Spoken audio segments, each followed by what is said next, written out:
Tay, ba't tayo naghiwalay ni Mama? Anak naman. Nakaka-heart attack. Sabi ni Lola, nung naging chef ka daw, iniwan mo kami ni Mama. Kaya daw minalas ka. Napunta ka sa presinto. Bidang-bida naman pala ako sa kwenta ng lola mo.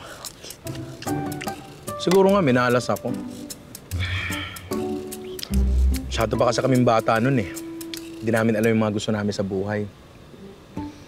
Tapos di rin naman namin pinlanong mabuntis siya.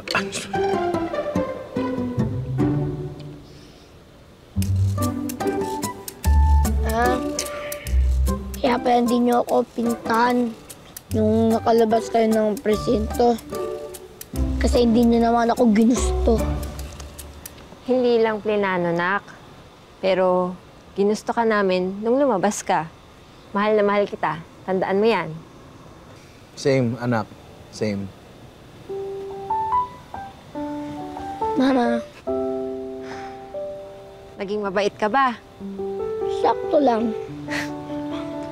Salamat ha. Bukas ulit. Baka gusto mo kumain muna. Marami pang tira dyan. Ano ba gusto mo? Paganda kita? Maraming tira kasi walang bumili. Uy, malas lang, anak. Minalas lang talaga. Sige, mauna na kami. Mukhang marami ka pang aasikasuhin eh. Ayaw mo talaga? Marami pa. Next time na lang. Sige na, anak. Magpaalam ka na sa tatay mo.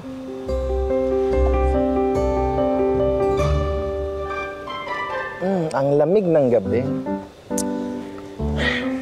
Ingat kayo. Love you, nak.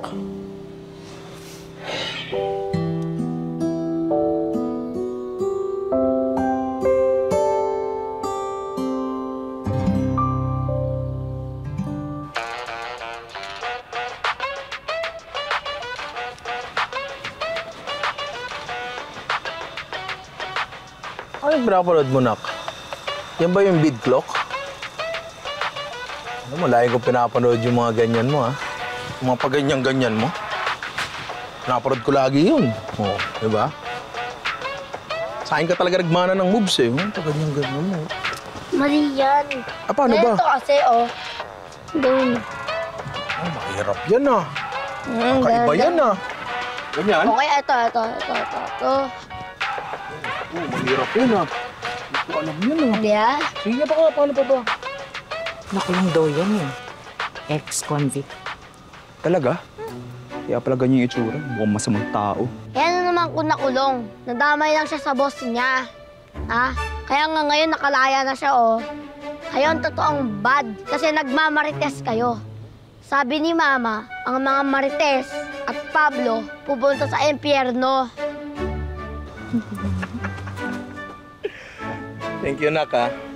Pero, ano yung Pablo? Pablo, yung lalaking Marites. Paring sobrang daming kwento.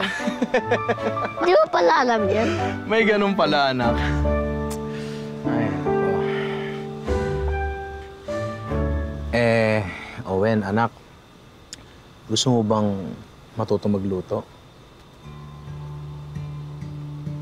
Talaga po? Oo. Pangako ko sa'yo dati yun, di ba? Gagawin kitang sous chef. Sous chef? Ano po yung sous chef? Sous chef? Parang assistant. Ganun. Ako yung head chef. Ikaw, yung sous chef sa food truck natin. Food truck natin? Oo.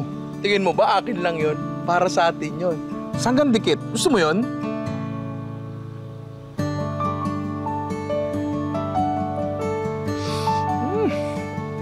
Kamusta ang baby ko? Mama, tuturuan daw ako ni tatay na maging sous chef.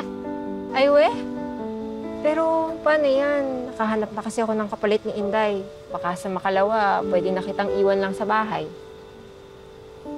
Ma, huwag muna. Please. Sure ka?